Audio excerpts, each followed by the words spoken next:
संख्या 19।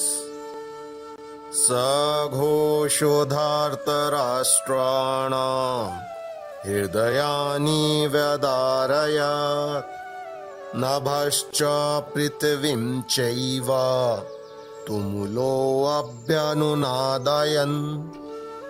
अर्थात इन विभिन्न शंखों की ध्वनि कोलाहलपूर्ण बन गई, जो आकाश तथा पृथ्वी को शब्दायमान करती हुई धृतराष्ट्र के पुत्रों के हृदयों को विदीर्ण करने लगी। तात्पर्य: जब भीष्म तथा दुर्योधन के पक्ष के अन्य वीरों ने अपने अपने शंख बजाए तो पांडवों के हृदय विदीर्ण नहीं हुए। ऐसी घटनाओं का वर्णन नहीं मिलता, क्योंकि इस विशेष श्लोक में कहा गया है कि पांडव पक्ष के शंखनाद से धृतराष्ट्र के पुत्रों के हृदय विदीर्ण हो गए। इसका कारण स्वयं पांडव और भगवान कृष्ण में उनका विश्वास है। परमेश्वर की शरण ग्रहण करने वाले को किसी प्रकार का भय नहीं रह जाता, चाहे वह कितनी ही विपत्ति में क्यों ना हो। श्लोक संख्या 20।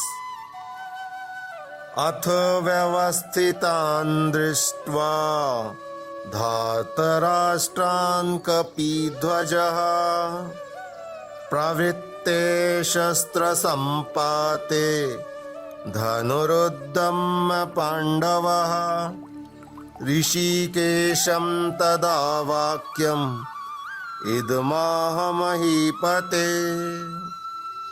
अर्थात उस समय हनुमान से अंकित ध्वजा लगे रथ पर आसीन पांडुपुत्र अर्जुन अपना धनुष उठाकर तीर चलाने के लिए उद्यत हुआ। हे राजन, धृतराष्ट्र के पुत्रों को व्यूह में खड़ा देखकर अर्जुन ने श्री कृष्ण से ये वचन कहे। तात्पर्य: युद्ध प्रारंभ होने ही वाला था। उपयुक्त कथन से ज्ञात होता है कि पांडवों की सेना की अप्रत्याशित व्यवस्था से धृतराष्ट्र के पुत्र बहुत कुछ निरुत्साहित थे, क्योंकि युद्ध भूमि में पांडवों का निर्देशन भगवान कृष्ण के आदेशानुसार हो रहा था।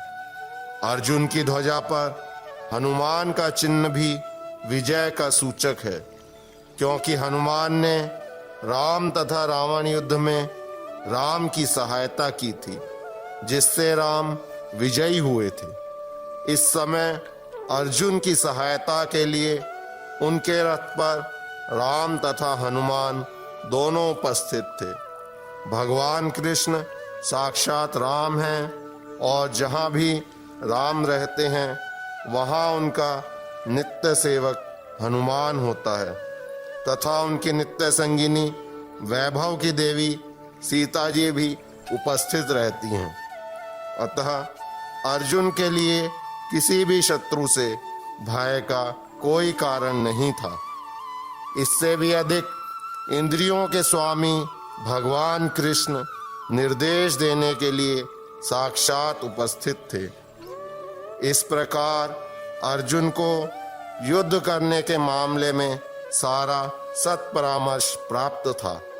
ऐसी स्थितियों में जिनकी व्यवस्था भगवान ने अपने शाश्वत भक्त के लिए की थी, निश्चित विजय के लक्षण स्पष्ट थे।